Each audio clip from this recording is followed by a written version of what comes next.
இப்பொழுது நமது மாவட்ட கழக செயலர் அண்ணன் அவர்கள் சிறப்புரையாற்றுவார்கள்.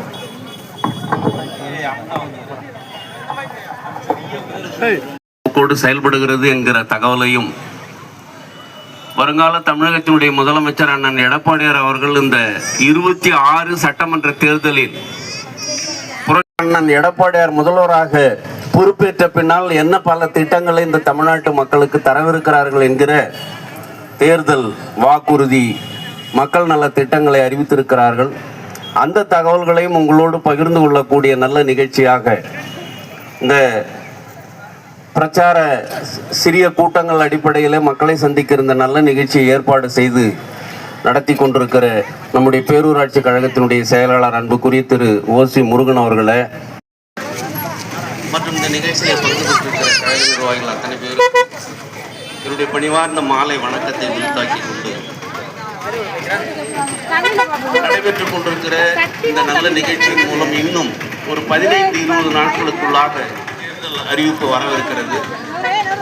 மார்ச் 15லிருந்து 20ஆம் தேதிக்குள்ளாக தேர்தல் அறிவிப்பு வரும் என்று தகவல் சொல்ற அந்த பத்திரிகைகள் எல்லாம் செய்திகள் வந்து கொண்டிருக்கிறது.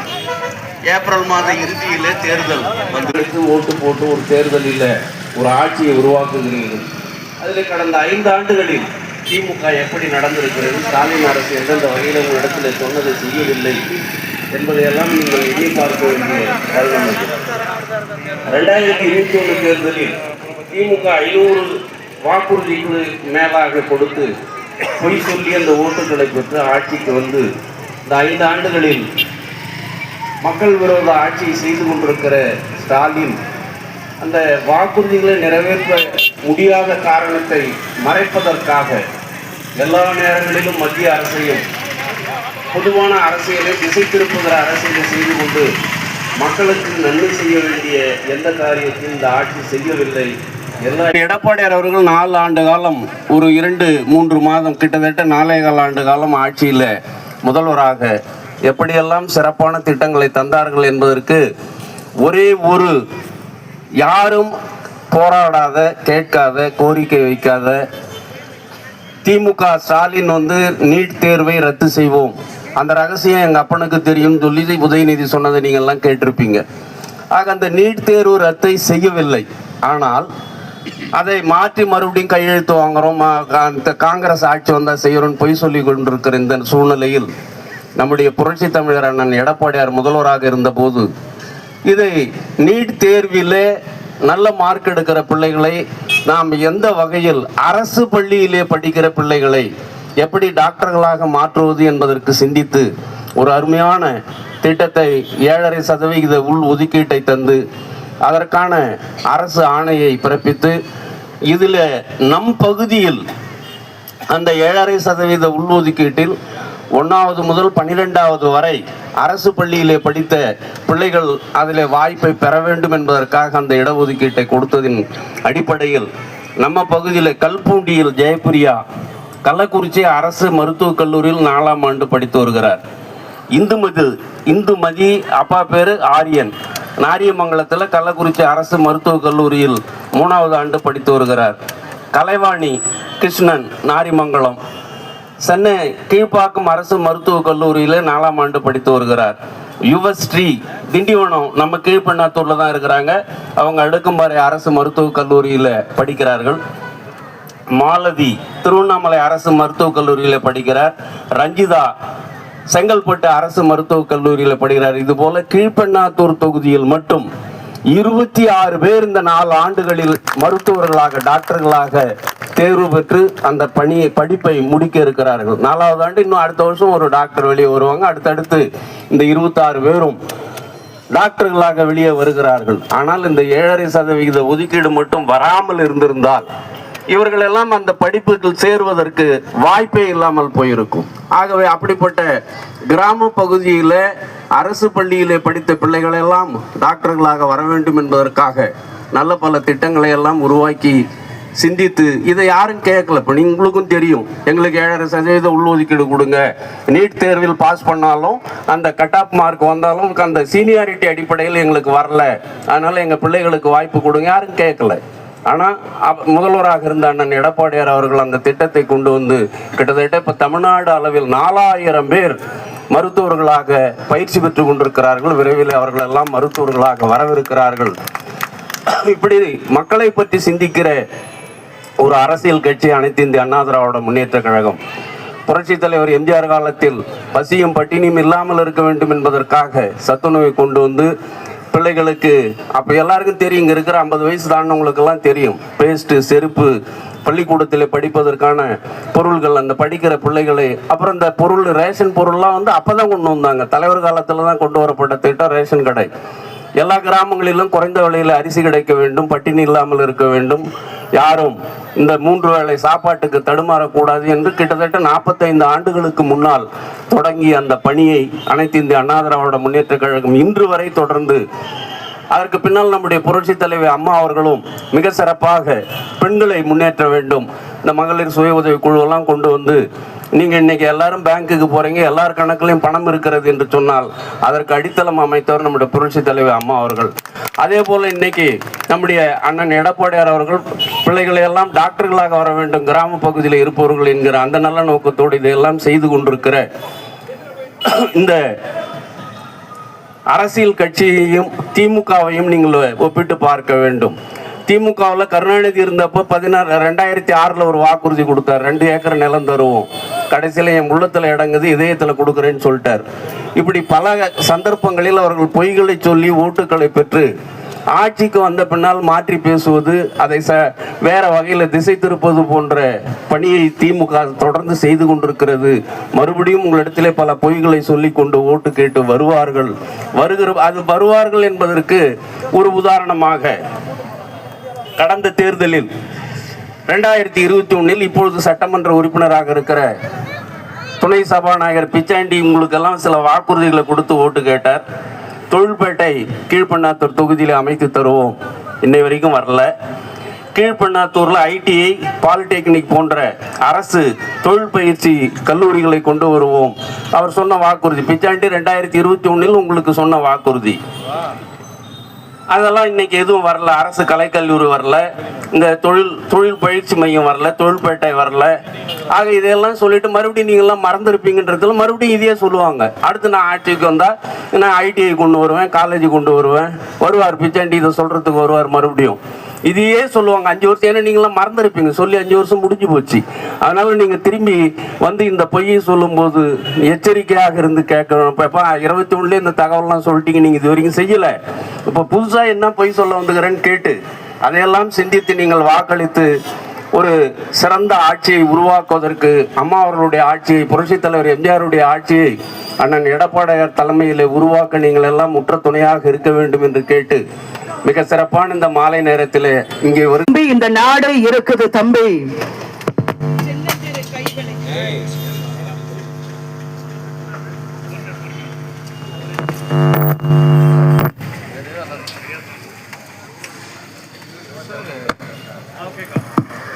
சின்னஞ்சிறு கைகளை நம்பி ஒரு சரித்திரம் இருக்குது தம்பி. நல்ல பெயரை வாங்க வேண்டும் பிள்ளைகளே, நம் நாடு என்னும் தோட்டத்திலே நாளை மலரும் முல்லைகளே. வெற்றி முன்வரிசையில உட்கார்ந்துகிட்டு இருந்த துர்கா ஸ்டாலின் என்ன பண்ணாங்கன்னா, கூப்புன்னு அழுதாயா. அவன் ஏன் அழுதான்னு அன்னைக்கு புரியல, அப்புறம் தான் நமக்கெல்லாம் புரிஞ்சது. இன்னைக்கு நான் மட்டும்தான் அழுவுற, நாளைக்கு இந்த தமிழ்நாட்டு மக்களே அழப்போறாங்கன்னு அழுவாம அழுதா துர்கா ஸ்டாலின். ஸ்டாலின் கேட்டா, எடப்பாடியாருக்கு என்ன தெரியும்?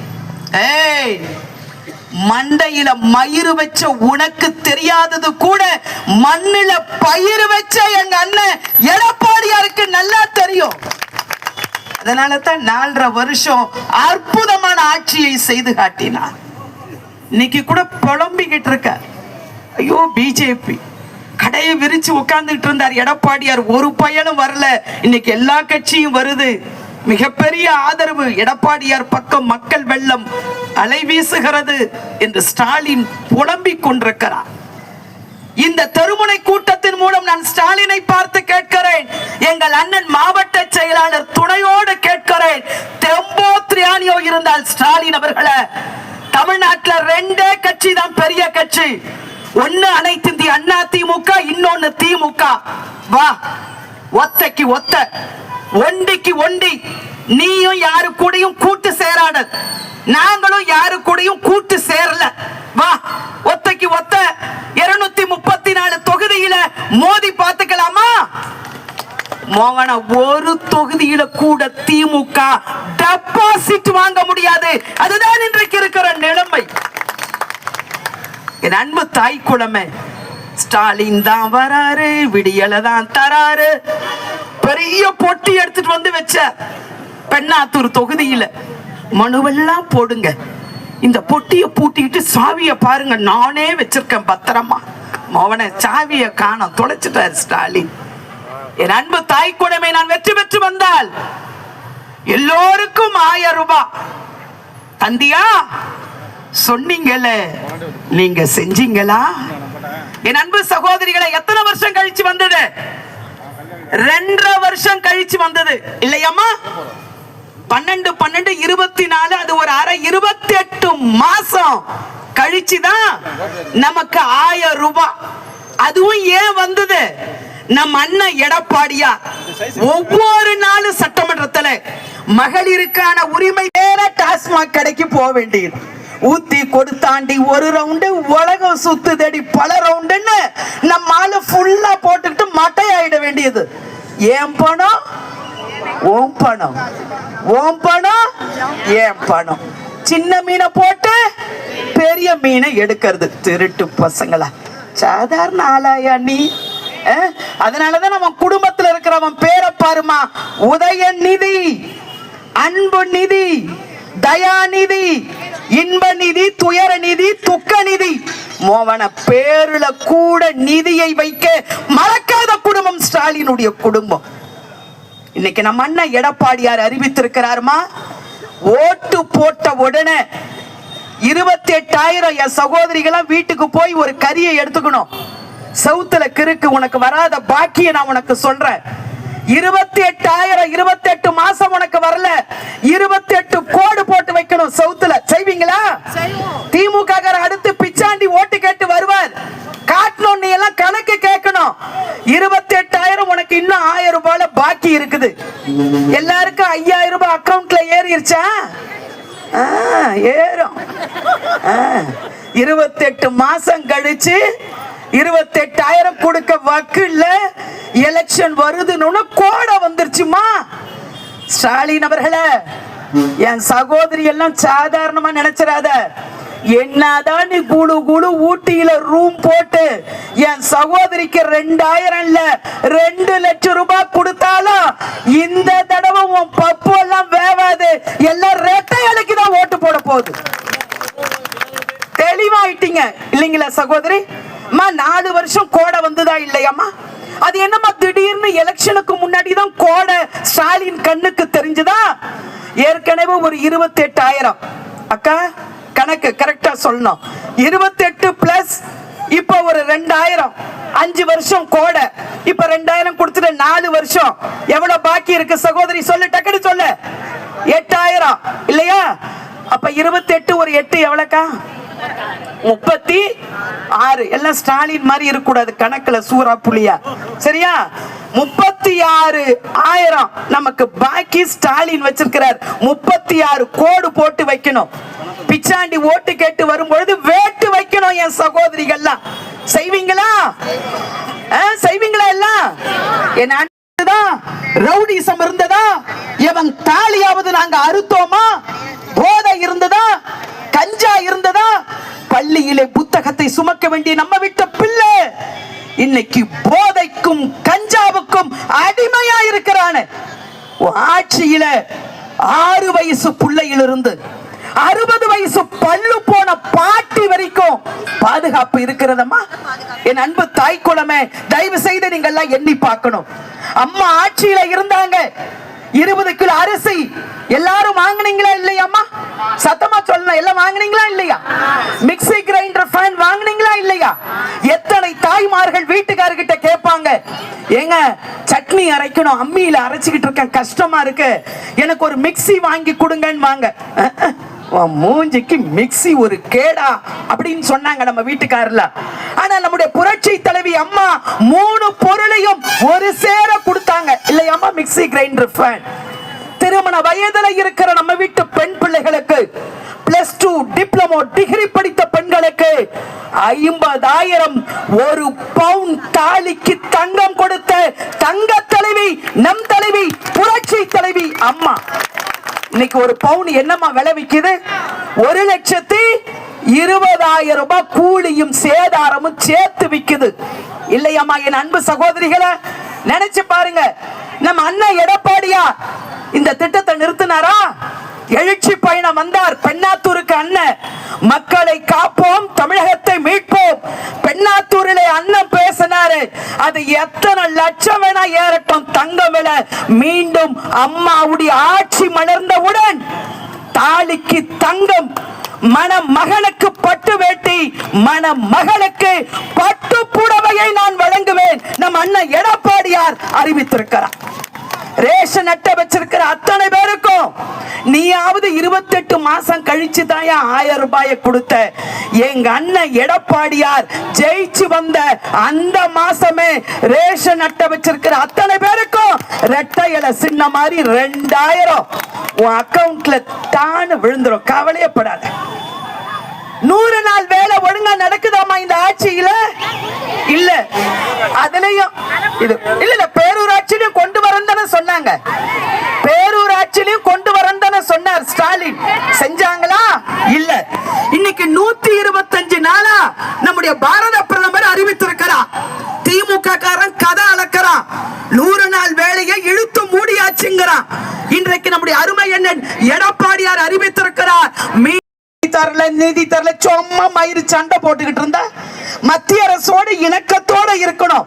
மாநிலத்தில் சுயாட்சி, மத்தியில கூட்டாட்சி. இன்றைக்கு பிஜேபியோடு உறவு வைத்திருக்கிறார் நம்முடைய அருமை அண்ணன் எடப்பாடியார். இதற்கு உண்டான நிதிகளை நிச்சயம் நம்முடைய அருமை அண்ணன் எடப்பாடியார் அவர்கள் பெற்று தருவார். கவலையப்படாதீங்க. 150 நாள் வேலை சத்தியமாக உறுதியாக நம்முடைய அருமை அண்ணன் எடப்பாடியார் வழங்குவார். அதுலயும் அந்த பணித்தள பொறுப்பாளர் இருக்குது பாருமா, ஐயோ அது காட்டுற அலும்பல் இருக்குது பாரு. கொஞ்சம் நெஞ்சம் இல்ல. நீ எல்லாம் அத காக்கா பிடிக்க 1 நாள் வேலையை ஒரு 2 நாள் அட்ஜஸ்ட் பண்ணி குடுமான கலாக்காலாம் வேச்சுன்னு போய் கொடுக்கற, முறுக்கு வேற சுட்டுன்னு போய் கொடுக்கற. அவ காட்டுற அலும்பெல்லாம் தாங்கல. திமுக காரன் தலைவனோட சேர்ந்துகிட்டு இந்த லூட்டிக்கெல்லாம் நம்ம அண்ணன் எடப்பாடியார் ஆட்சிக்கு வந்தவுடன் நிச்சயம் மாற்றம் வரும். கவலை வேண்டாம். பேரூராட்சியிலையும் நம்ம அண்ணன் எடப்பாடியார் அறிவித்திருக்கிறார். 100 நாள் வேலை 150 நாளாக கொண்டு வருவேன் என்று நம்முடைய அருமை அண்ணன் எடப்பாடியார் அவர்கள் அறிவித்திருக்கிறார். என் அன்பு சகோதரிகளே, ஸ்டாலின் சொன்னார், நான் ஜெயிச்சு வந்தா சிலிண்டருக்கு 100 ரூபாய் மானியம் தருவன்னார். தந்தாராமா? 5 வருஷம் ஆச்சு. இன்னைக்கு நம்ம அண்ணன் எடப்பாடியார் அறிவித்திருக்கிறார். அம்மா ஆட்சி மலர்ந்தவுடன் 3 சிலிண்டர் ஃப்ரீ. என் அன்பு சகோதரி, வயலட் கலர் ஜாக்கெட் போட்டிருக்க சகோதரி, உன் பேர் என்ன? உன் பேர் என்ன? விஜயா? பச்சையம்மா. சொல்றேன் பச்சையம்மா. இனிமேல் 3 சிலிண்டர் ஃப்ரீ. அதுக்கு மேலே நம்ம எல்லாம் சமைச்சிட போறோம். என்னம்மா, இதுவே வீட்டுக்காருக்கு நம்ம சரியா சமைச்சே கொடுக்கறது இல்ல. பாதி பொம்பளை வீட்டுக்கார் வந்து எம்மா 2 தோசை ஊத்தி கொடுன்னா, இந்த மனுஷனுக்கு வர வேலையே இல்லையா, சீரியல் கூட பார்க்க விடுறது இல்ல, சும்மா நச்சரிச்சுக்கிட்டு இருக்கிறதுன்றது. இதெல்லாம் உன் வீட்டுல நடக்குதான்னு தயவு செய்து யாரும் கேட்டுடாத. இன்னைக்கு நிலைமெல்லாம் மாறி போச்சு. அதுக்கு முன்னெல்லாம் வயசான பாட்டி கிட்ட போய் உன் வீட்டுக்கார் பேருன்னா இது புடவைய தூக்கி தூக்கி காட்டும். வீட்டுக்கார பேரு பாவாடையா இருக்கும், இது புடவைய தூக்கி காட்டும். ஆனா இப்ப என் சகோதரி ரெட் கலர் சுடிதார் கிட்ட போய் கேளு, உன் வீட்டுக்கார் பேர் என்னன்னு, டக்குன்னு சொல்லு. என் வீட்டுக்காரன் ரமேஷ், அவன் இப்பதாங்க வெளியே போனான். காலெல்லாம் மாறி போச்சு. இன்னைக்கு அந்த அளவுக்கு பெண்கள்லாம் இன்னைக்கு சொந்த கால்ல நிக்கிறீங்க, 5 ரூபாய் சம்பாதிக்கிறீங்கன்னு சொன்னா அதற்கு காரணம் நம் தலைவி புரட்சி தலைவி அம்மாதான். Who is your role model? உங்களுடைய முன்மாதிரி தலைவி யார் என்று கேட்டால் அத்தனை பேரும் சொல்கிற ஒரே வார்த்தை, நான் புரட்சி தலைவி அம்மாவை போல இருக்க வேண்டும் என்று. she is iron lady, இரும்பு பெண்மணி. she is iron butterfly, இரும்பு வண்ணத்து பூச்சி புரட்சி தலைவி அம்மா. அந்த அம்மா அன்றைக்கு உயிரோடு இருக்கின்ற பொழுதுதான் கருவுற்ற பெண்களுக்கு 18,000. அம்மா கொஞ்சம் போலீஸ் வண்டிக்கு வழி விட்டுருமா சகோதரிகள்.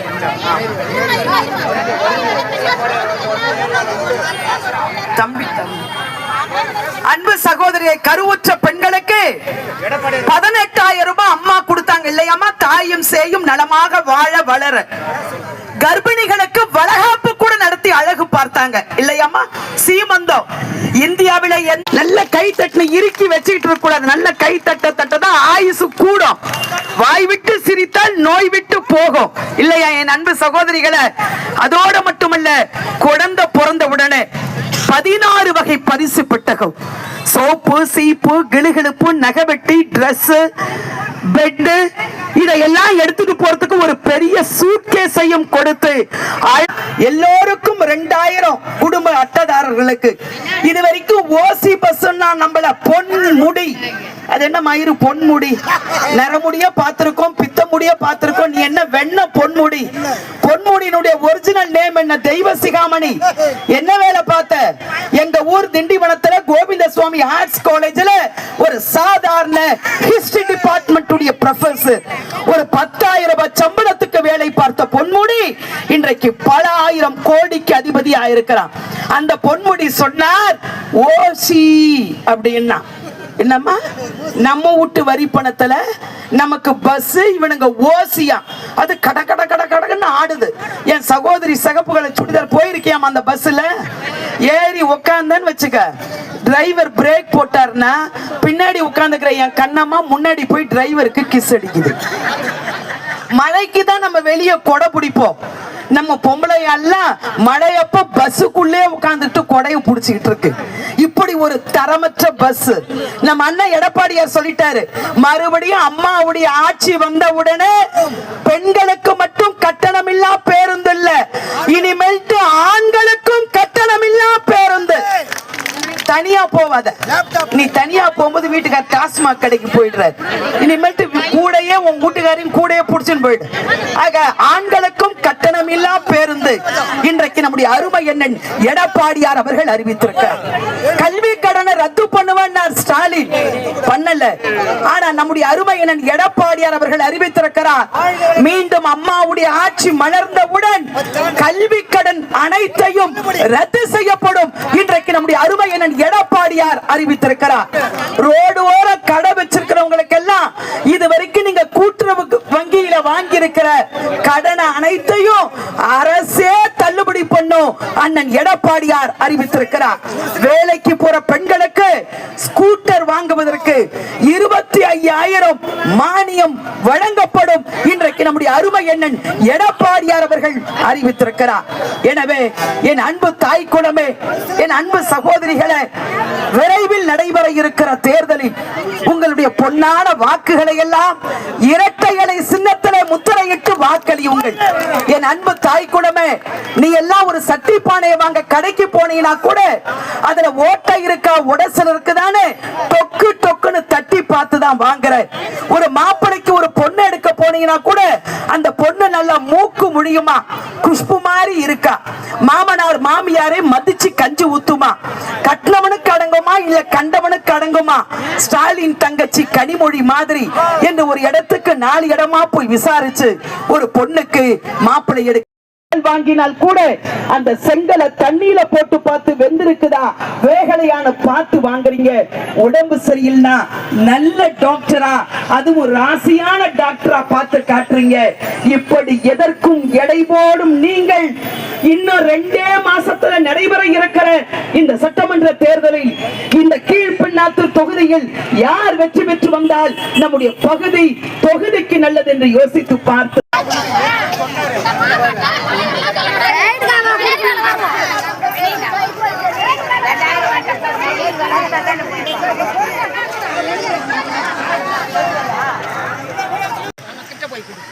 அந்த வீட்டுக்காரரே போட்டிருந்த போர்வெல் குழாயில் ஒரு குழந்தை இறந்து விட்டது.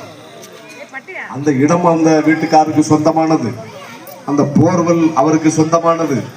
குழந்தை அவருடையது. அந்த பெற்றோர்களின் அஜாக்கிரதை அதை மூடி இருக்க வேண்டும். அங்கிருந்த ஊராட்சி மன்ற தலைவர் அதை கண்காணித்திருக்க வேண்டும். ஆனால் குழந்தை இறந்து விட்டது. ஆனால் இந்த திமுக நாடு முழுவதும் இதற்கு காரணம் எடப்பாடி பழனிசாமி தான். பொறுப்பற்றத்தனமாக நடந்து விட்டார் என்று ஒரு பொய் குற்றச்சாட்டை அதை போட்டு தொடர்ந்து ஒளிபரப்பி ஒரு அவப்பெயரை ஏற்படுத்தினார்கள். தம்பியை பேசணும் கொஞ்ச நேரம். இன்றைக்கு பெண்கள் நீங்கள் இந்த திருப்பூருக்கு பக்கத்துல ஒரு சினிமா கொட்டாயி நெருப்பு பிடிச்சி திடீர்னு எரி சினிமா கொட்டாயில சினிமா பார்த்துக்கிட்டு இருக்கவங்களாம் அங்கேருந்து எல்லாரும் உடையாந்து கொண்டு இருப்போம். எல்லாம் வந்துருங்க ஓடிட்டு இருக்காங்க. உயிரை விட கற்பு மானம் முக்கியமானது. தன்னுடைய உடலற்ற உயிரற்ற இந்த உடையற்ற உடலை எந்த ஆண்மகளும் பார்க்க கூடாது என்பதற்காக அந்த பெண்ணு செத்து போறாய். தமிழ்நாட்டில் நடந்தது. இன்றைக்கு தினமும் செய்தி சாலை ஓரங்களில், வீதிகளில், ஹாஸ்டல்களில், பள்ளிகளில் பெண்கள் கற்பழிக்கப்படுகிறார்கள், நிர்வாணமாக கிடக்கிறார்கள். கஞ்சாவை குடித்து விட்டு தாயை கற்பழிக்கிறார், கஞ்சாவை குடித்து விட்டு தங்கையை கற்பழிக்கிறார், கஞ்சாவை குடித்து விட்டு ஆசிரியரை குத்திக் கொள்கிறார், கஞ்சாவை குடித்து விட்டு நண்பர்களே ஒருவர் அடித்துக் கொண்டு சாகிறார்கள் என்று நாடு முழுவதும் செய்திகள் வராத நாளே கிடையாது. சென்னையில் அண்ணா பல்கலைக்கழகத்தில் நீங்க பார்த்துட்டு ஒரு தங்கச்சி ஆண் நண்பரோட பேசிக்கிட்டு இருக்கா. இங்கே திமுகவோட மந்திரி மா சுப்பிரமணியனுக்கு நெருக்கமானவர்கள் போய் அவரை கற்பழித்திருக்கிறார். மாதவிடாய் காலம் என்னை விட்டுன்னு காலில் விழுந்து கெஞ்சிருக்கார். அந்த பெண் வாக்குமூலம் கொடுத்திருக்கார். அதையும் விடாமல் அவரை கற்பழித்து கபலீகரம் செய்து என்னை போல் ஒரு சார் இருக்கிறார், அவர்கிட்ட நீ இருக்க வேண்டும் என்று அவரை கைது செய்ய இந்த திமுகவுக்கு மனமில்லை. அண்ணா திராவிட முன்னேற்ற கழக எடப்பாடியார் அவர்கள் நீதிமன்றத்துக்கு சென்று வழக்கு தொடுத்ததற்கு பிறகுதான் அவர்களை இவர்கள் கைது செய்தார்கள். அதை போல பெண்களுக்கு பாதுகாப்பு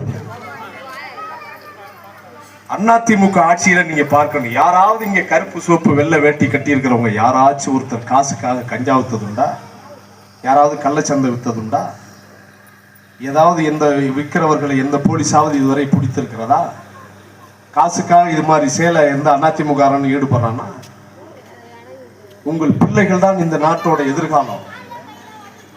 அவர்கள் வளர்ந்து பெரியவராகி, பொறியாளராகி, மருத்துவராகி, என்ஜினியராகி, டாக்டராகி அவர்கள் தான் இந்த நாட்டினுடைய எதிர்காலம். அவர்களுக்கு கஞ்சாவை ஒரு அரசே விற்கிறது. அரசை நடத்துகிற திமுக காரர்களே விற்கிறார்கள். அதற்கு காவல்துறை கைகட்டி வேடிக்கை பார்க்கிறது என்றால் அவர்களின் எதிர்காலம் என்ன? அவர்களின் எதிர்காலம் நாசமாக போகும். அவர்கள் தான் இந்த நாட்டினுடைய விதைகள். எந்த நம்பிக்கையில் பள்ளிக்கூடத்துக்கு அனுப்பி வைக்கிறோம்? நாங்க பொய் சொல்லல. நீங்க பாக்குறீங்க, செங்கல்பட்டு மாவட்டத்தில் ஒரு 4 வயது சிறுமி கைப்பையோட ஆடி பாடிக்கிட்டு ரோட்ல போறா. பால்வாடிக்கு 4 வயது சிறுமி. பின்னாலே ஒருத்தன் போறான், அப்படியே தூக்கி கொண்டு ஓடுகிறான். பக்கத்துல காட்டுக்குள்ளே அவரை கசக்கி பிழிந்து கபலீகரம் செய்து தூக்கி வீசிவிட்டான். இன்றைய வரைக்கும் அந்த குற்றவாளிகளை கைது செய்ய முடியல. 80 வயது மூதாட்டி ஏன்னு போய் கற்பழிச்சுட்டு 2-3 பேரா சேர்ந்து கஞ்சாவை குடிச்சிட்டு காது கண்ணுல போட்டிருக்காங்க அத்துட்டு கொலை செஞ்சு போட்டு போயிடலாம். யாரும் தனியா குடியிருக்க முடியல.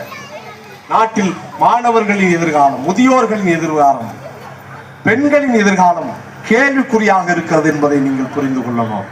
அவர் 1000 கொடுத்தார், இப்ப 5000 கொடுத்தார் என்று நீங்கள் சொல்லக்கூடாது. 1000 கொடுக்கிறார். அவர் சொன்னதென்ன?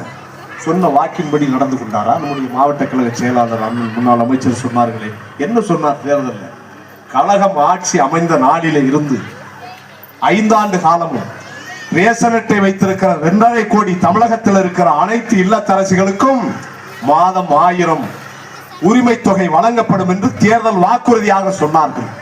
ஆனால் என்ன சொன்னார்கள்? சட்டமன்றத்திலே அண்ணன் எடப்பாடியார் அவர்கள் குரல் கொடுத்த போது ஏன் கொடுக்கவில்லை, முதல் மாதத்திலிருந்து நீங்கள் கொடுக்க வேண்டும் என்று சொன்னீர்களே, ஏன் கொடுக்கவில்லை என்று சொன்ன போது அரசிடம் நிதி இல்லை என்று, அரசிடம் நிதி இல்லை. தேர்தலில் அப்படிதான் சொல்லுவோம், எல்லாருக்கும் எப்படி கொடுக்க முடியும், எல்லாருக்கும் எப்படி கொடுக்க முடியும் என்று நாளை 28 மாதங்கள் ஓட்டி விட்டார்கள். அதற்கு பிறகு நாடாளுமன்ற தேர்தல் வந்ததோட ஏதாவது பாதி பேருக்காச்சும் கொடுத்தாதான் மக்கள்கிட்ட ஓட்டு கேட்க போகலாம். இது எதிர்கட்சி சட்டமன்ற உறுப்பினர்கள் எதிர்கட்சி பேசும் என்று 28 மாதங்கள் கழித்து அதுல நீ கார் வச்சிருக்க கூடாது, வீடு வச்சிருக்க கூடாது, நகை போட்டிருக்க கூடாது, சொந்தமா சிலிண்டர் வச்சிருக்க கூடாது, மோட்டார் சைக்கிள் வச்சிருக்க கூடாது, வங்கியில இதுக்கு மேல பணம் இருக்கக்கூடாது, கசக்கி பிழிந்து இந்த 2.5 கோடிகளில் 1.25 கோடி தாய்மார்களுக்கு இவர்கள் மட்டும்தான் தகுதி உள்ளவங்க, பாக்கி 1.25 கோடி தகுதி இல்லாத, அது 28 மாதங்கள் கழித்து கொடுக்கிறார். இப்ப தேர்தல் வந்தவுடன் 2 மாதத்துக்கு 2000 இப்போ இது கோடை காலத்துக்கு சென்று இப்போ 5000 என்று கொடுக்கிறார். இப்பதான் அவருக்கு கோடை வருகிறது தெரிகிறதா? ஏன் கொடுக்கிறாரு கோடைக்கு? இப்பதான் தேர்தல் வருகிறது. இந்த 5000 போல எத்தனை 5000 கொடுத்தாலும் ஒரு இடத்தில் கூட திமுக ஜெயிக்க முடியாது என்கிற நிலையை இந்த நாட்டு மக்கள் உருவாக்குவதற்கு காத்துக் கொண்டிருக்கிறார்கள். இத்தனை நாளும் கொடுக்காத பணம் நீங்கள் டிவியிலே பார்க்கிறீர்கள். மாணவர்கள் போராடுகிறார்கள் மடிக்கணினி கேட்டு, அவர்களுக்கு வாங்க பணம் இல்லை. சத்துணவு அமைப்பாளர்கள் போடுகிறார்கள், ஒரு 2000 மாதம் சேர்த்து கொடுங்க, நீங்க தானே சொன்னீங்க, கொடுக்க பணம் இல்லை. ஆசிரியர்கள் போராடுகிறார்கள், சம்பளத்தை உயர்த்துங்க. புரட்சி தலைவி அம்மா அவர்கள் ஆட்சியில் இருந்த ஒவ்வொரு மணித்துளியும், புரட்சி தமிழர் அண்ணன் எடப்பாடியார் அவர்கள் ஆட்சியில் இருந்த ஒவ்வொரு மணித்துளியும் தமிழகத்தில் இருக்கிற ஒவ்வொரு பெண்களும் தாங்களே முதலமைச்சராக இருப்பதை போல உணர்ந்தார்கள். பக்கத்து வீட்டில் புருஷ முண்டாட்டி சண்டை நடந்தா கூட நான் அம்மாவோட தனிப்பிரிவுக்கு பெட்டிஷன் போட்டுருவேன் என்று சொல்லுகிற அளவுக்கு பெண்கள் ஆளுமை நிறைந்தவர்களாக இருந்தார்கள். பெண்களுடைய வாழ்க்கையை உயர்த்தினார்கள். பெண் சிசு கொலை திட்டத்தை தடுத்தார் புரட்சி தலைவி அம்மா. ஏதாவது நீங்கள் காதலித்து தெரியாமல் குழந்தை பெற்று ரோட்டிலே போடுகிறவர்கள், குழந்தை கொள்கிறவர்கள்லாம் கொள்ளாதீர்கள், அவர்கள் நாட்டின் எதிர்காலம், என்னிடத்திலே கொண்டு வந்து கொடுங்கள், எங்கள் அரசாங்கத்திடம் கொண்டு வந்து நான் வளர்க்கிறேன் என்று தொட்டில் குழந்தை திட்டத்தை தொடங்கியவர். பெண்களுக்கென்று இந்தியாவிலே சிறப்பு போலீஸ் கமாண்டோ படைப்பிரிவு புரட்சி தலைவி பெண்களை தேர்ந்தெடுத்தாங்க மிலிட்டரிக்கு அம்மா. பெண்களுக்கென்று தனி காவல் நிலையம் இந்தியாவிலே தமிழ்நாட்டில் தான். வரதட்சணை பிரச்சனை, குடும்ப பிரச்சனை, இது எல்லாம் அந்த உங்களுக்கு தெரியும், அங்கே போனீங்கன்னா 8 இன்ஸ்பெக்டர் எல்லாம் பெண்கள் தான் இருப்பாங்க.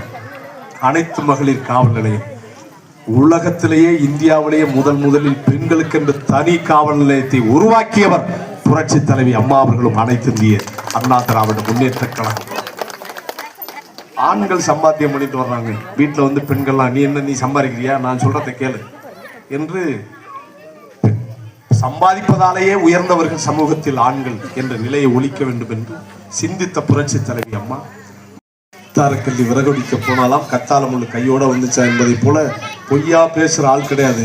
ஏனென்றால் அவர் நம்மை போல கிராமத்தில் பிறந்தவர், உண்மையைத்தான் பேசுவார். இப்ப அண்ணன் எடப்பாடியார் அவர்கள் சொல்லி இருக்கிறார்கள், தேர்தல் முடிந்து அவர் சென்னை செயின்ட் ஜார்ஜ் கோட்டையில் எடப்பாடி கே பழனிசாமி என்னும் நான் என்ற உறுதிமொழியை ஏற்று முதலமைச்சராகி கோட்டைக்கு சென்று அவர் கையெழுத்துகிற முதல் கையெழுத்து தமிழகத்தில் ரேஷன் அட்டை வைத்திருக்கிற 2.5 கோடி இல்லத்தரசிகளுக்கு மாதம் ஒன்றுக்கு 2000 ரூபாய் வழங்கப்படும் முதல் கையெழுத்து என்று அண்ணன் எடப்பாடியார் அவர்கள் சொல்லி இருக்கிறார்கள். அதை போல ரேஷன் அட்டை வைத்திருக்கிற ஒவ்வொரு இல்லத்தரசிகளுக்கும் ஆண்டுக்கு 3 சிலிண்டர் இலவசமாக வழங்கப்படும் என்று சொல்லி இருக்கிறார்கள். முதியோர்களின் நலன் காக்க 1200 ரூபாய் கொடுக்கிற முதியோர் உதவித்தொகை 2000 ரூபாயாக ஆட்சியிலே வழங்கப்படும் என்று அண்ணன் எடப்பாடியார் அவர்கள் சொல்லி இருக்கிறார்கள். அம்மா ஆட்சியில ஸ்கூட்டி வாங்கிக்கலாம், வேலைக்கு போனோம் ஸ்கூட்டி வாங்கிக்கலாம், 70-80,000 ரூபாய் விற்கிறதுனா 25,000 ரூபாய் மானியம் கொடுத்தாங்க அம்மா, மிச்ச காசு லோன்ல போட்டு வாங்கிக்கலாம். இப்ப அண்ணன் எடப்பாடியார் முதலமைச்சராக இருந்தது பூரா 5000 உயர்த்தி 30,000 ரூபாய் கொடுத்தாங்க. அதை போல 5 லட்சம் ஸ்கூட்டி மானியத்திற்கு, அது இன்னது எவ்வளவு சொல்ல, இன்னொரு 10,000 சேர்த்து கொடுப்பாங்க. மானிய விலையில் எல்லோருக்கும் ஸ்கூட்டி வழங்கப்படும் என்று அண்ணன் எடப்பாடியார் அவர்கள் சொல்லி இருக்கிறார்கள். உங்கள் பிள்ளைகள் பெற்ற கல்வி கடனை அறவே ஒத்த பைசா பாக்கில்லாம ரத்து செய்வோம் என்று அண்ணன் எடப்பாடியார் அவர்கள் குறிப்பிட்டு சொல்லி இருக்கிறார்கள். பெண்களைப் போலவே ஆண்களும் இலவசமாக எல்லா இடங்களிலும் பயணம் செய்யலாம் என்று அண்ணன் எடப்பாடியார் அவர்கள் சொல்லி இருக்கிறார்கள். சட்டம் ஒழுங்கு கட்டுக்கோப்பில் இருக்கும், பெண்கள் பாதுகாப்பாக இருப்பார்கள். மாணவர்களுக்கு நிறுத்தப்பட்ட மடிக்கணினி திட்டம் தொடர்ந்து வழங்கப்படும், சைக்கிள் திட்டம் தொடர்ந்து வழங்கப்படும், அன்னதான திட்டம் தொடர்ந்து வழங்கப்படும், விவசாயிகள் பாதுகாப்பாக இருப்பார்கள், விவசாய கடன் தள்ளுபடி செய்யப்படும், இப்படி தாலிக்கு தங்கம் தொடர்ந்து வழங்கப்படும், மருத்துவ திட்டம் தொடர்ந்து வழங்கப்படும். இப்படி திமுகவால் நிறுத்தப்பட்ட அத்தனை திட்டங்களும் தொடர்ந்து நடைமுறைப்படுத்திட, ஒரு பாதுகாப்பான ஆட்சி தொடர்ந்திட, கிராமங்கள் தோறும் விவசாயம் செழித்திட நீங்கள் வாக்களிக்க வேண்டிய ஒரே சின்னம் இரட்டை இலை சின்னம் என்பதை மறந்துவிடக் கூடாது. ஸ்டாலின் ஆட்சிக்கு வருவதற்கு முன்பு 100 நாள் வேலை திட்டத்தை 150 நாளா உயர்த்த வேண்டும். இந்த 100 நாளாவது ஒழுங்கா கொடுத்தாங்களா? அது 25 நாளா கொடுத்து அந்த சம்பளம் வாங்குறதுக்குள்ளேயும் படாத பாடுபட்டு 2900 கோடி ரூபாய் சம்பளம் கொடுக்கல. அதை பத்தியே கணக்கில் எடுத்துக்கல. ஏன்னா இவங்களுக்கு ஏழை எளியவன் எவனும் வாழ்ந்துடக்கூடாது, ஏழை எளியவன் கழுத்துல சங்கிலி போட்டுறக்கூடாது. காந்திக்கும் இவருக்கு இருக்கிற ஒரே பாசம் அந்த ரூபா நோட்ல இருக்கு பாருங்க, காந்தி. அதை தவிர திமுக காரனுக்கு வேற என்ன பாசம்? காந்தியோட கொள்கை. காந்தி தான் கல் உண்ணாமை மது உண்ணாமையை கடைபிடிச்சாரு. தமிழ்நாட்டிலே முதல்ல சாராய கடையை திறந்ததான் கருணாநிதி தான். அப்போ மக்களை திசை திருப்புறான். எதுக்காக? சிறப்பான திட்டத்தை பிரதமர் கொண்டு வந்திருக்கிறார். 100 நாள் வேலை திட்டத்தை 125 நாள் வேலை திட்டமாக அறிவித்திருக்கிறார் பாரத பிரதமர் மோடி அவர்கள். அந்த திட்டத்தில் 15 நாட்களுக்கு ஒரு முறை சம்பளம் கட்டாயம் வழங்கப்படும் என்று மத்திய அரசு சட்டம் இயற்றியிருக்கிறது. இந்த ஊரில் வேலை இல்லைன்னா அடுத்த பஞ்சாயத்துல போய் இந்த 100 நாள் வேலை திட்டத்தினுடைய பயனாளர்களுக்கு வேலை கொடுக்க வேண்டும் என்று சட்டம் இருக்கிறார். இன்னைக்கு இங்க மழை பெஞ்சிருச்சு, 2 பஞ்சாயத்து அந்த பக்கமா போய் வெயில் அடிக்குது, அங்க வேலை நடக்குது. இல்லைன்னா அங்கே ஒரு 10 பேர் வேலைக்கு வரலன்னா இங்க இருந்து ஒரு 10 பேர் அங்கே அனுப்பலாம், அங்க இருந்து ஒரு 20 பேர் இங்கே அனுப்பலாம் என்று அதனை சீர்திருத்தம் செய்திருக்கிறார்கள். விதைப்பு காலங்களில் பணி கொடுக்க கூடாது. அறுவடை காலங்களில் என்ன விவசாய பணி மற்ற விவசாய பணி பாதிக்கப்பட்டு விடக்கூடாது இருக்காங்க. அதில் சிறப்பு சீர்திருத்தத்தை கொண்டு வந்திருக்கிறார்கள். இதுல என்ன திமுக காரனுக்கு பிரச்சனைனா, 100 ரூபாய் சம்பளம்னா 60 ரூபா 40 ரூபா மத்திய அரசு, 60 ரூபா மத்திய அரசு கொடுத்துரும், 100 ரூபாய் மாநில அரசு கொடுக்கணும். இப்ப இதனால் 100 ரூபாய் மத்திய அரசு தான் கொடுத்தது. இப்ப இந்த சட்டத்தின் மூலமா 60 ரூபா அவங்க கொடுக்கணும், 40 ரூபா அவங்க கொடுக்கணும், மாட்டிட்டான். இனி மொத்தமா தூக்கி மோடி கொடுக்கலன்னு சொல்ல முடியாது. கொடுத்தா நீனும் கொடுக்கணும்ல. ஆகவே இதுக்கு கொடுக்கிறதுக்கு அவனுக்கு மனம் இல்லை. அதனால் சொல்லுகிறார்கள், அதனால் தான் நம்ம எடப்பாடியார் சொல்லுகிறார்கள், இந்த 125 நாள் வேலை எங்க மக்களுக்கு பத்தாது. கிராமப்புறத்தில் இருக்கிற பல தாய்மார்கள் ஏழை மக்கள் அதை நம்பி இருக்கிறார்கள். ஆகவே இந்த 125 நாள் போதாது தமிழகத்துக்கு. இதை 150 நாளாக நான் பாரத பிரதமரிடத்திலே சொல்லி அதை விரிவுபடுத்துவேன் என்று எடப்பாடியார் அவர்கள் உத்தரவு உங்களுக்கு சொல்லி இருக்கிறார்கள். அதையும் செய்து கொடுப்பார்கள், சம்பளத்தையும் உயர்த்தி கொடுப்பார்கள். ஆகவே இப்படி பல திட்டங்களோடு அண்ணன் எடப்பாடியார் அவர்கள் இருக்கிறார்கள். இவங்க ஆண்டது போதும். உங்க ஊர்ல இருக்கிற பிச்சாண்டி 10 வருஷம் தொடர்ந்து இருக்க சட்டமன்ற எதிரான ஆட்சி, பாமரர்களுக்கு எதிரான ஆட்சி நடக்குது. இதை பற்றி எல்லாம் இந்த பிச்சாண்டி ஒரு வார்த்தை கூட சட்டமன்றம். அவருக்கு என்ன உதயநிதிக்கு சால்ரா போடுறது, ஸ்டாலினுக்கு சால்ரா எப்படி சீட்டை கொடுத்துலாம், மக்கள்கிட்ட ஓட்ட வாங்கி ஜெயிச்சிடலாம்னு இருக்காரு. இந்த நிலையை அகற்றுவதற்கு இந்த கீழ்பெண்ணாத்தூர் தொகுதியில் மலை உச்சியிலே, பச்சை மலை உச்சியிலே ஆண்டவன் அருணாச்சலேஸ்வரன் ஆட்சி, அவன் அடிவாரம் முழுவதும் அதிமுக உறுப்பினர்களின் ஆட்சி என்பதை நீங்கள் நிலைநிறுத்தி காக்க வேண்டும். அவன் எவ்வளவு கொடுத்தாலும் வாங்கிட்டு கண்ணை முடித்து அருணாச்சலேஸ்வரர் வாங்கிட்டு புரட்சி தலைவி அம்மாவுக்காக எடப்பாடியாரும் பிள்ளைகளின் எதிர்காலத்திற்காக இரட்டை இலை சின்னத்தில் நீங்கள் வாக்குகளை தர வேண்டும் என்று கேட்டு உங்களை எல்லாம் சந்தித்து பேசுகிற நல்ல வாய்ப்பை வழங்கிய நம்முடைய புரட்சி தலைவர் அம்மா அவர்கள் கொண்டு வந்தார்கள், செய்தார்கள். இதுக்கெல்லாம் காரணம் என்னன்னா, இந்த ஒரு ஆண் கையில் வருகிற வருமானம் அவங்க பாதிக்கு மேல செலவு பண்ணிட்டு மிச்சத்தை தான் வீட்டுக்கு கொண்டு வருவாங்க. இந்த 2 மாத காலம் உங்களுக்கு இருக்கிற பட்டிகளை எல்லாம் தள்ளி வைத்து இந்நேரமும் மக்களிடத்திலே தொடர்பிலே இருந்து அவர்கள் சொல்லுகிற கருத்துக்களை கேட்டு நம் பக்கத்தில் இருக்கிற நாம் செய்யவிருக்கிற நன்மைகளை எடுத்து சொல்லி அவர்களோடு நல்ல தொடர்பில் இருந்து, ஏற்கனவே இந்த ஊரை பொறுத்தவரை கடந்த நாடாளுமன்ற தேர்தல் கூட இங்க ஓட்டு அதிகம் வாங்கி கொடுத்துருக்கேன். முதல் வெற்றி பெறுவதில் நீங்கள் ஒரு மிகுந்த பெரிய பங்கை தர வேண்டும் என்று கேட்டுக்கொண்டு இந்த நல்ல வாய்ப்பை எனக்கு அளித்த நம்முடைய நிர்வாகிகளுக்கும் மற்ற பொதுச் செயலாளர் அவர்கள் உத்தரவிட்டு இப்படிப்பட்ட உங்களை எல்லாம் சந்திக்க வேண்டும் என்ற உத்தரவிட்ட அவருக்கும் இந்த நேரத்தில் நன்றியை சொல்லி உங்களை சந்தித்ததில் என்னுடைய மகிழ்ச்சியை சொல்லி விடைபெறுகிறேன். அன்புக்குரிய திரு பேராவூரணி திலீபன் அவர்கள் உங்களுடைய நல்ல பல கருத்துக்களை பேசுமாறு கேட்டுக்கொள்கிறேன். ஆனால் இன்றைக்கு நாட்டு மக்கள் இதுக்கு அப்பனே தேவைப்படும். இந்த பாடுபடுத்துறான குடும்பம் அப்பா அம்மா எல்லாம் சேர்ந்து என்று பேசுகிற அளவுக்கு கருணாநிதி கடவுளாக்கி ஆட்சியை ஸ்டாலின் நடத்துகிறார். ஒரு தகப்ப என்னன்னா, ஒரு கதையெல்லாம் தெரியும் தான் நான் சொல்றேன். ஒரு தகப்ப மரணப்படுக்கையில் படுத்துக்கிறதா தான் கொஞ்ச நாள்ல செத்து பார்த்து ஓரம்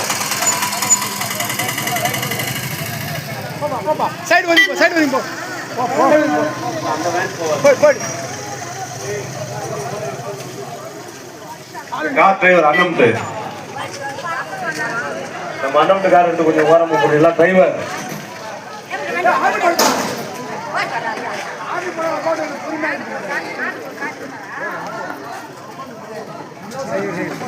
ஓரம் பார்த்து கவனம்.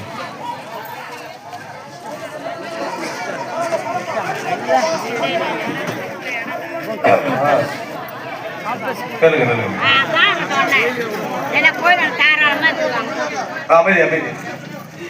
அப்ப சொன்னா நான் ஊர்ல இருக்கிற நகை பொருள் எல்லாம் கொள்ளையடிச்சுட்டேன். எப்படி பார்த்தாலும் இருக்கிறது. டாஸ்மாக் கடையில் இருக்கிற மதுபானங்கள் 1க்கு 3 முறை வீழ்ந்திருக்கிறது. 6 லட்சம் கோடி நம்முடைய தலையெல்லாம் விலையாக கொடுத்து 6 லட்சம் கோடி கடன் பெற்றிருக்கிறார்கள். இந்த இவ்வளவு வருவாய், இவ்வளவு கடனை பெற்றுக்கொண்டு ஏதாவது ஒரு நல்ல திட்டத்தை நாட்டு மக்களுக்கு இந்த முதலமைச்சர் செய்திருக்கிறாரா என்பதை நீங்கள் சிந்தித்து பார்க்க சொன்னார். நான் ஆட்சிக்கு வந்தவுடன் நீட்டு கையெழுத்து முதல் கையெழுத்திலே நாங்கள் ஒழிப்போம். இந்த ரகசியம் எங்களுக்கு தெரியும் என்றார். ஆட்சி முடிய போகிறது. நீட்டு என்பது மாணவர்களுடைய கனவு, மாணவர்களுடைய எதிர்காலம், மாணவர்களின் கல்வி சார்ந்தது, கோடிக்கணக்கான பெற்றோர்களின் நம்பிக்கை. எப்படியாவது தன்னுடைய மகன் படித்து மருத்துவராக மாட்டானா, எப்படியாவது என்னுடைய மகள் படித்து மருத்துவராக மாட்டானா, இந்த சமுதாயத்திலே ஒரு உயர்ந்த கல்வி அவன் பெற்றுவிட மாட்டானா என்று அதற்காக கோடி கோடியாக கொட்டி உழைத்து செலவு செய்து படிக்க வைக்கிறார்கள். அந்த நீட்டு தேர்வு வாயிலாக எந்த மாணவனும் மருத்துவராக கூடாது என்று நாடாளுமன்றத்திலே சட்டத்தை கொண்டு வந்தது இந்த கேடுகட்ட திமுக காங்கிரஸ். அதை உச்ச நீதிமன்றம் வரைக்கும் போய் சட்டமாக்கியது திமுக காங்கிரஸ். நீட்டு அறவே இருக்கக்கூடாது, அப்படியே வந்தாலும் தமிழ்நாட்டில் இருக்கக்கூடாது, விலக்களிக்க வேண்டும் என்று உச்ச நீதிமன்றம் வரைக்கும் போய் உரிமை குரல் எழுப்பியவர் புரட்சி தலைவி அம்மா அவர்கள் என்பதை எவரும் மறுக்க முடியாது. அந்த மாணவர்களுடைய எதிர்காலம், உன் பேச்சை நம்பி 28 பேர் செத்துருக்கான் மருத்துவ மாணவர். இதுவரைக்கும் நீ கையெழுத்து போட்டிருக்கியா? ரகசியத்தை சொல்லிருக்கியா? 50 லட்சம் பேர் கையெழுத்து வாங்கி கொண்ட கவர்னர்கிட்ட கொடுக்குறோம், பிரைம் மினிஸ்டர் ஜனாதிபதி கிட்ட கொடுக்குறோம்னு சொல்லிட்டு எல்லாம் சேலத்தில் நடந்த மாநாட்டில் விட்டு எரிஞ்சிட்டு போயிட்டான். இதுவரை செய்திருக்கியா? கேஸ் விலை அப்பதான் போட்டு போடுவாங்க பெண்களாம் என்று 100 ரூபா மானியம் கொடுக்குறோம் கேஸுக்கு, இதுவரை கொடுத்துருக்கியா? இது மாதிரி ஒரு கூட்டத்தில் உதயநிதி பேசிக்கிட்டு இருக்கான். கழுத்தெல்லாம் நம்ம அக்கா தங்கச்சி சின்னம்மா பெரியம்மா கழுத்தெல்லாம் அப்படியே மினு மினுன்னு லேசா மின்னு பார்த்துட்டான். நகை போடக்கூடாது அப்படி முடிவு செஞ்சான். யாரெல்லாம் 5 பவுனும் பாருங்க நகை வச்சிருக்கீங்களோ எல்லாரும் கொண்டு போய் உடனே அடமான வைங்க. அடுத்து நம்ம அப்பா தலைவர் ஆட்சி தான் வந்ததோட நகை கடன்லாம் ரத்துபடி செய்யறோம் தான். நம்ம இப்ப பேராசி நம்ம சின்னம்மா பெரியம்மாலாம் இவங்க செய்தி தெரியாம இவங்க எப்படிப்பட்டவங்க கடவுளுக்கே விபூதி அடிக்கிறாளுங்க. இவங்க இந்த 2 பவுன் 10 பவுன் போட்டிருந்தா நம்ம சின்னம்மா பெரியம்மாலாம் 2ஆ நறுக்கி கொண்டு போய் 5 பவுனா வச்சிருச்சு. 43 லட்சம் பேர் வச்சாரு. இதுவரைக்கும் ஒருவருக்கும் திருப்பி அந்த நகையை கொடுக்கல. டன் கணக்கில் நகை, உழைப்பாளிகளின் நகை, பாட்டாளிகளின் நகை, ஏழைகளின் நகை பறி போய்விட்டு எவனுக்கும் திருப்பி கொடுக்கல. ஆட்சிக்கு வந்தால் பெட்ரோல் விலை 3 ரூபா, டீசல் விலை 4 ரூபா கொடுப்பாங்க. இதுவரைக்கும் கொடுக்க. ஆட்சிக்கு வந்தால் கரும்பு டன் ஒன்றுக்கு 4500 ரூபாய் கொடுப்பாங்க. இதுவரைக்கும் அதை பற்றி பேசிய கிடையாது. ஆட்சிக்கு வந்தால் நெல் ஒன்றுக்கு 2500 ரூபாய் கொடுப்பேன். இதுவரைக்கும் பேச்சு இல்லை. ஆட்சிக்கு வந்தால் கல்வி கடனை ரத்து செய்வோம் என்றார். இதுவரைக்கும் ரத்து பண்ணல. ஆட்சி முடிய நான் ஆட்சிக்கு வந்தால் ஜல்லிக்கட்டு காளை வளர்ப்பவர்களுக்கு 100 ரூபாய் 1000 ரூபாய் கொடுப்பேன். இதுவரைக்கும் கொடுக்கல. சொன்ன வாக்குறுதி எதையும் நிறைவேற்றல. நாங்கள் ஆட்சிக்கு வந்தால் ரேஷன் அட்டை வைத்திருக்கிற ஒவ்வொரு இல்லத்தரசிகளுக்கும் மகளிர் உரிமை தொகை 1000 கொடுப்பேன். நான் கேட்கிறேன், உங்களுக்கு நீதி இருந்தால், நேர்மை இருந்தால், மனசாட்சி இருந்தால், வெட்கம் இருந்தால், மானம் இருந்தால், சூடு சுரணை இருந்தால், எதன் அடிப்படையிலே எங்கள் தாய்மார்களை தகுதி அடிப்படையில் நீ பிரித்தார்? புரட்சி தலைவர் எம்ஜிஆர் அவர்கள் சத்துணவு திட்டம் கொண்டு வந்தாரே, ஏழை பணக்காரன் ஏழை வீட்டு பிள்ளை பணக்காரன் வீட்டு பிள்ளை என்றார் பார்த்தால் பசி என்று வந்துவிட்டால் பாமரனும் பணக்காரனுக்கும் ஒரே பசிதான். ஆகவே சொந்த ஊரில் இருக்கிற பள்ளிக்கூடம் அத்தனையும் என் பிள்ளைக்கு சுட சுட சோறு போட வேண்டும். அதற்கு அதிகாரிகள் சொன்னார்கள் அப்படி செய்ய முடியாது. எல்லாருக்கும் சுட சுட சோறு போட வேண்டுமானால் அந்த அந்த பருப்பு வேண்டும், அரிசி வேண்டும். அதை எடுத்து கொடுப்பதற்கு முறையாக காய்கறி வாங்கி கொடுக்க, அதை மேனேஜ்மெண்ட் பண்றதுக்கு ஒரு அமைப்பாளரும் ஒருத்தரை போடணும், ஒரு ஊழியரை. அப்புறம் அதுக்கு ஒரு சமைச்சு கொடுக்கறதுக்கு ஆயாமார்களை, சமையலர்களை போடணும். இப்பதான் நம்ம முதலமைச்சரா வந்திருக்கிறோம், நம்மகிட்ட காசு இல்லை என்று சொன்ன போது புரட்சி தலைவர் சொன்னார், பசியின் கொடுமை உணர்ந்தவன் தான். நானும் என்னுடைய அண்ணன் சக்கரபாணியும் சென்னையிலே நாடகத்திலே நடித்துக் கொண்டிருந்த போது பசி வந்த நேரத்திலே நாடகத்தில் கொடுத்த பணத்தை வைத்து நான் பசியாற்ற முடியாமல் ஓய்வு நேரங்களில் மாடு இழுக்கிற செக்கை இழுத்து அதிலிருந்து ஒரு புண்ணாக்கை தின்று பசியாற்றி கொண்டவன் இந்த ராமச்சந்திரன். ஆகவே என்ன நடந்தாலும் சரி இந்த திட்டத்தை நிறைவேற்ற வேண்டும். அரசாங்கத்திடம் பணம் இல்லாவிட்டாலும் பரவாயில்லை, இந்த ராமச்சந்திரன் தெருவில் இறங்கி பிச்சை எடுத்தாலும் தருகிறேன், அந்த சத்துணவு திட்டத்தை நிறைவேற்றித்தார்கள் என்று புரட்சி தலைவர் எம்ஜிஆர் அவர்கள் சொன்னார்கள். இன்றைக்கு 53 ஆண்டுகளுக்கு பிறகு நம்முடைய பிள்ளைகள் பள்ளிக்கூடத்திலே சத்தான பொருள்களை சாப்பிடார்கள் என்றால் அந்த ஒவ்வொரு பருக்கையிலும் எம்ஜிஆர் என்கிற அந்த நாமம் ஒளி. புரட்சி தலைவி அம்மா அவர்கள் ஆட்சியில் இருந்தார். பிற்படுத்தப்பட்ட, ஒடுக்கப்பட்ட, அடக்கப்பட்ட, தாழ்த்தப்பட்ட மக்களுக்கு அரசாங்கத்திலே வேலை வேண்டும், ஆட்சியிலே வேலை வேண்டும், அரசிலே இடம் வேண்டும் என்று இடஒதுக்கீட்டை 69% உயர்த்துவதற்கு மத்திய அரசினுடைய பிடரி மயிரை பிடித்து உலுக்கி இதுவரை இந்தியாவில் எப்பொழுது மாநிலத்தில் நடந்ததாக சரித்திரமில்லை. இந்த சட்டம் நிறைவேற்றிய போது அண்ணன் அவர்கள் புரட்சி தலைவருடைய அமைச்சரவையிலே பால்வளத்துறை அமைச்சராக இருந்தார். அங்கே நாடாளுமன்றத்திலே நிறைவேற்றி காட்டினார்கள். ஏன்? எந்த எல்லைக்கு போக வேண்டும், இந்த நாட்டு மக்களுக்கு அரசு உரிமை கிடைக்கிறது என்றால், அவர்களுக்கு கல்வி கிடைக்கிறது என்றால், அவர்களுக்கு வேலை வாய்ப்பு கிடைக்கிறது என்றால், அந்த வேலை வாய்ப்பின் வாயிலாக அவர்கள் பொருளாதாரம் பெறுகிறார்கள் என்றால் நான் எந்த எல்லைக்கும் செல்வேன் என்று புரட்சி தலைவி அம்மா அவர்கள் பெற்றுக் கொடுத்துள்ளதான் இன்னைக்கு ஊருக்கு 2 பேர் அரசாங்க வேலையில் புரட்சி தமிழர் எடப்பாடியார் ஆட்சிக்கு வந்தார். நீங்கெல்லாம் சிந்திக்கணும், ஏழை எளியவர்கள் பள்ளி கல்லூரில படிக்கிற மாணவர்கள்லாம் சிந்திக்கணும். இது என்ன சொன்னா, நீட்டையும் கொண்டு வந்துட்டு நீட்டு தேர்வை நான் கையெழுத்து போட்டு ரத்து பண்ணிடுவேன்னு பொய்ய சொன்னான். ஆனால் எடப்பாடி தம்பி ஒரு நிமிஷம் இருங்க, எடப்பாடியார் வந்தார், இவன் பொய் சொல்றான், உச்ச நீதிமன்றத்துல தீர்ப்பு கொடுத்ததற்கு பிறகு அதை ஒண்ணும் செய்ய முடியாது, அதனால இதுக்கு மாற்று ஒரு சொல்யூஷனை கொண்டு வரணும் என்று எடப்பாடியார் என்ன செஞ்சாரு, கிராமப்புறத்துல பள்ளி கொடுக்கிற மாணவன் தானே சாகுறான், கிராமப்புற பள்ளிக்கூடத்துல யார் படிக்கிறாங்க, அடக்கப்பட்ட, ஒடுக்கப்பட்ட, பிற்படுத்தப்பட்ட, தாழ்த்தப்பட்ட மக்கள், பொருளாதாரத்தில் பின்தங்கிய மக்கள் தானே அரசு பள்ளிக்கூடத்துல படிக்கிறாங்க. மற்றவங்க கொஞ்சம் பொருளாதாரம் நல்லா இருக்கவங்களும் அங்க போயிடுறாங்க. அதனால என்ன செய்யலாம்னா, அந்த கிராமப்புறத்துல படிக்கிற மாணவர்களுக்கு மருத்துவ கல்வியில் 7.5% உள்ஒதுக்கீடு என்ற சட்டத்தை சட்டமன்றத்திலே கொண்டு வர்றார். கொண்டு வந்து கவர்னருக்கு அனுப்புறார். கவர்னருக்கு அனுப்பிட்டு கவர்னர் திரும்ப அனுப்பிட்டார். திரும்ப சட்டம் இயற்றி கவர்னருக்கு அனுப்புகிறார். திரும்ப கவர்னர் அனுப்பல.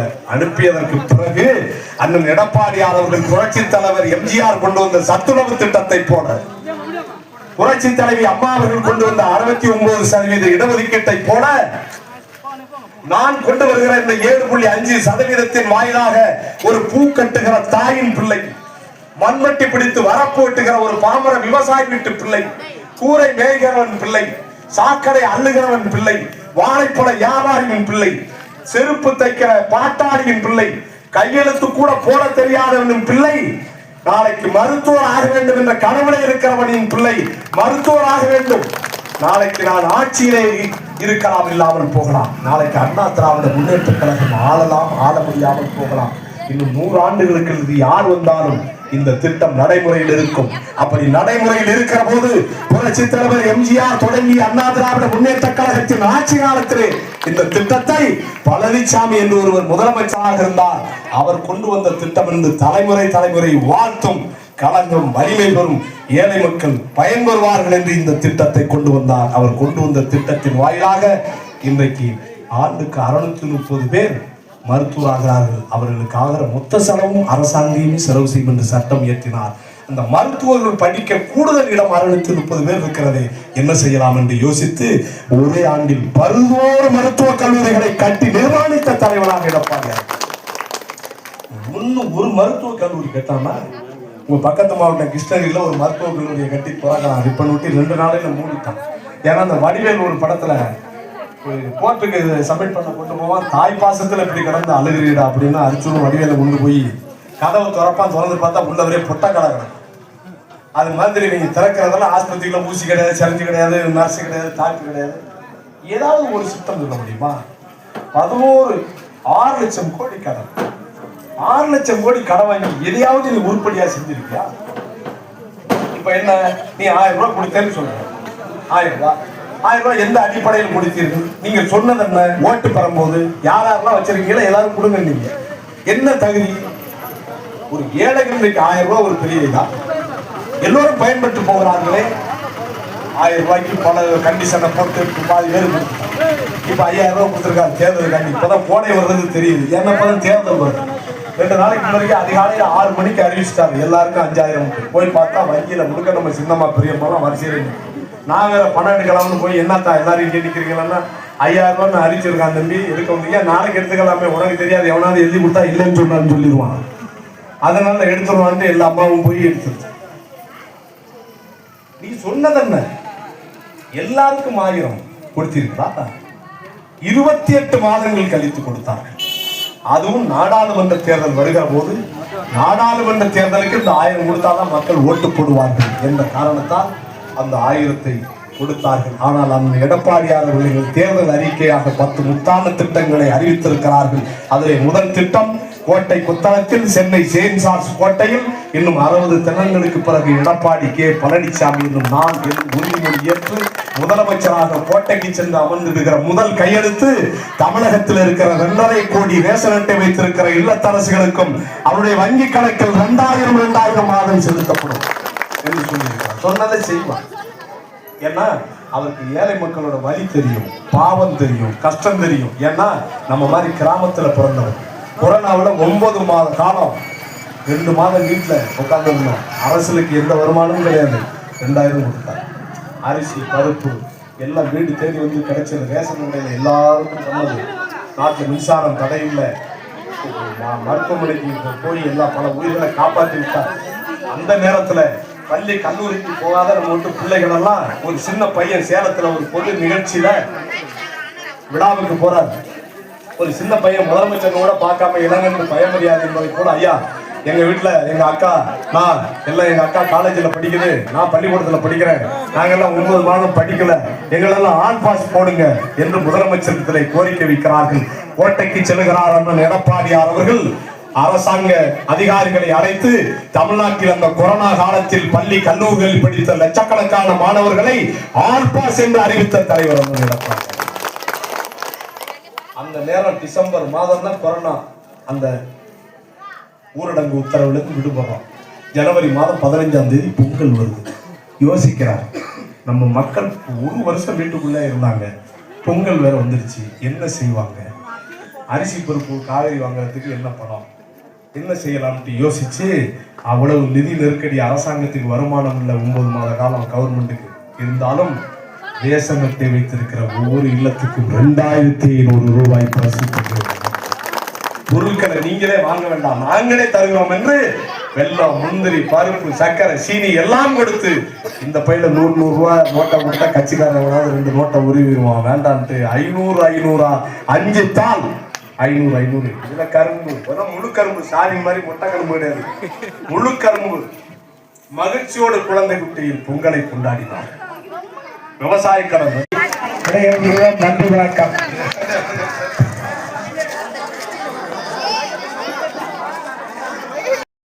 குறைக்க வேண்டும், சட்டம் ஒழுங்கை காக்க வேண்டும், போதை இல்லாத மாநிலமாக தமிழ்நாடு உருவாக்கப்பட வேண்டும் என்று சொன்னார். என் அன்பு சகோதரிகளே, நீங்கெல்லாம் சட்டிப்பானைய வாங்க, கடைக்கு நகை விலை எல்லாம் குறையும். காமாட்சி அம்மா எல்லாம் குறைச்சிடலாம். ஏறி இருக்கிறது எல்லாத்தையும் குறைக்கிறோம், விலைவாசியை குறைக்கிறோம். 150 நாள் உங்களுக்கு வேலை கொடுக்கிறோம். இரு காமாட்சி அம்மா, இருமா இரு.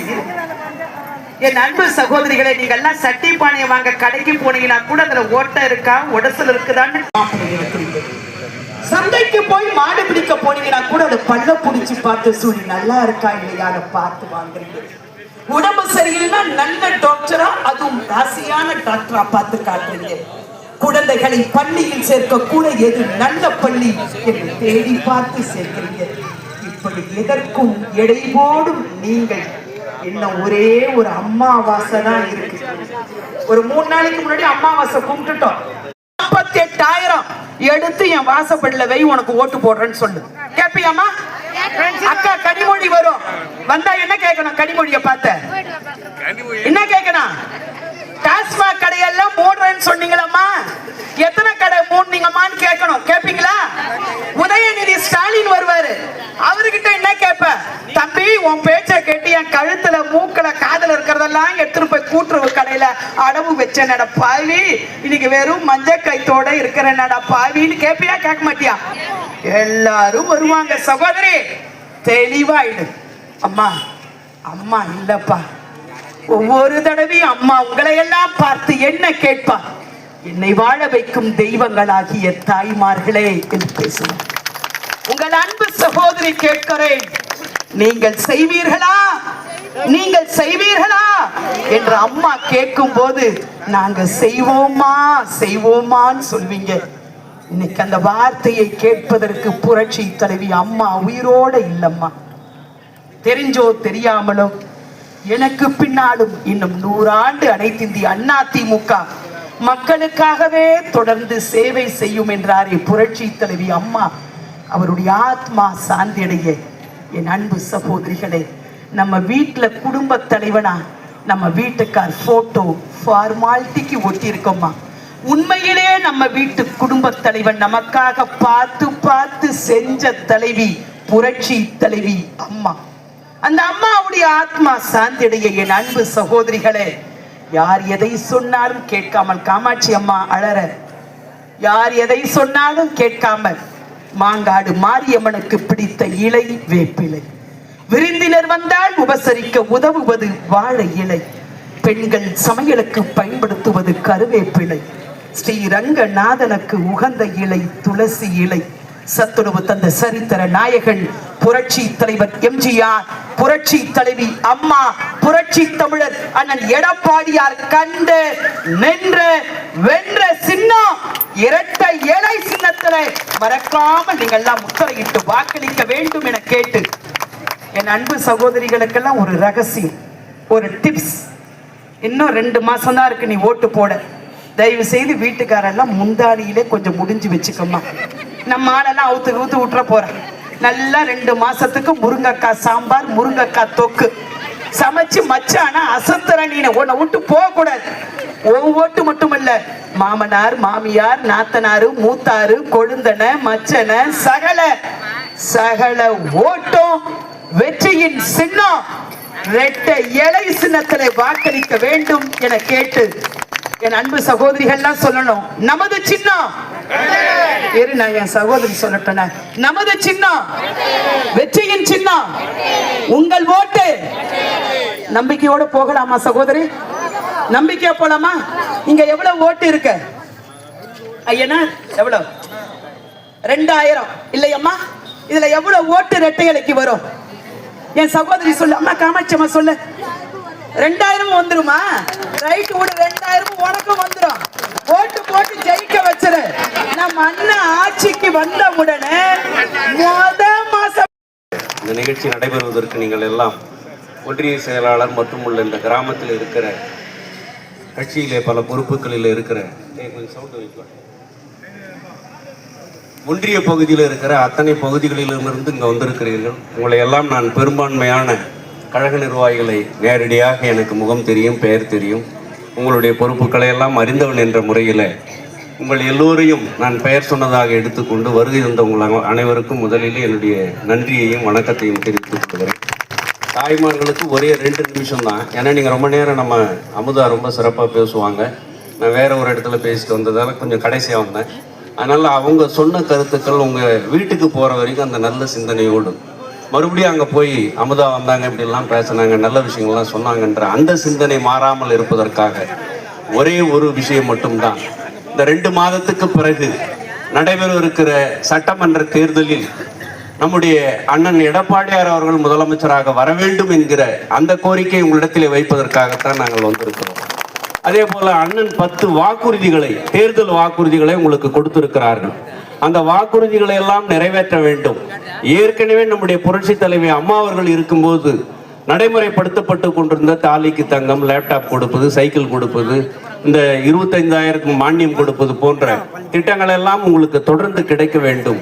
புரட்சி தலைவர் நம்முடைய இதயம் இந்த இயக்கத்தை தொடங்கி கிட்டத்தட்ட 53 ஆண்டு காலம் ஆனாலும் கூட இன்னும் மக்கள் பணியில் இந்த இயக்கம் தொடர்ந்து பணியாற்றி கொண்டிருக்கிற அந்த அற்புதமான இந்த இயக்கத்தை தொடங்கிய புரட்சி தலைவர் எம்ஜிஆர் அவர்கள் விட்டு சென்றிருக்கிற பணி, நம்முடைய புரட்சி தலைவர் அம்மா அவர்கள் விட்டு சென்றிருக்கிற பணியெல்லாம் அந்த பாதையில் நம்முடைய புரட்சி தமிழர் அண்ணன் எடப்பாடியார் அவர்கள் 4 ஆண்டு காலம், ஒரு 4.25 ஆண்டு காலம் மிக சிறந்த ஆட்சியை, நல்ல நிர்வாகத்தை, நல்ல திட்டங்களை எல்லாம் தந்தார்கள் என்பதை நம்முடைய சகோதரி அமுதா அவர்கள் உங்களுக்கு எடுத்து சொல்லியதை போல மறுபடியும் அவர் ஆட்சிக்கு வந்து இந்த வரப்போகிற ஆட்சியில இன்னும் நல்ல பல திட்டங்களை எல்லாம் கூடுதலாக தந்து தமிழகத்தில் இருக்கிற சட்டம் ஒழுங்கு பிரச்சனை, பெண்களுக்கு பாதுகாப்பு, படிப்பவர்களுக்கு உரிய சலுகை, இளைஞர்களும் படிக்கிற பிள்ளைகளும் போதையில்லாத ஒரு நல்ல சூழ்நிலையில் வாழ்வதற்கு உரிய ஏற்பாட்டினை அரசாங்கத்தின் மூலமாக செய்வதற்கு ஒரு நல்லாட்சி அமைய வேண்டும் என்று சொன்னால் நீங்கள் தான்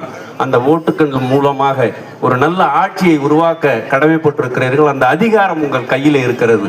ஆகவே வரவிருக்கிற ஏப்ரல் மாதத்தில் நடைபெறுகிற இன்னும் 2 மாதத்தில் நடக்கிற அந்த தேர்தலில் நீங்கள் எல்லாம் இரட்டை இலை சின்னத்திலே வாக்களித்து கீழ்பெண்ணாத்தூர் தொகுதியிலே போட்டியிடுபவரை வெற்றி பெற செய்து அண்ணன் எடப்பாடியார் அவர்கள் தலைமையில் அம்மா அவர்களுடைய புரட்சி தலைவர் எம்ஜிஆர் அவர்களுடைய ஆட்சி அமைய உற்ற துணையாக இருக்க வேண்டும் என்று உங்களை எல்லாம் வணங்கி கேட்டுக்கொள்வதோடு, இத்தனை சிறப்பாக இவ்வளவு நேரம் ஆனாலும் இங்கே வருகை தந்திருக்கிற நம்முடைய கழக நிர்வாகிகளுக்கும் பொதுமக்களுக்கும் சகோதரிகளுக்கும் பெரியவர்களுக்கும் என் நெஞ்சம் நிறைந்த நன்றியை சொல்லி விடைபெறுகிறேன். நன்றி, வணக்கம்.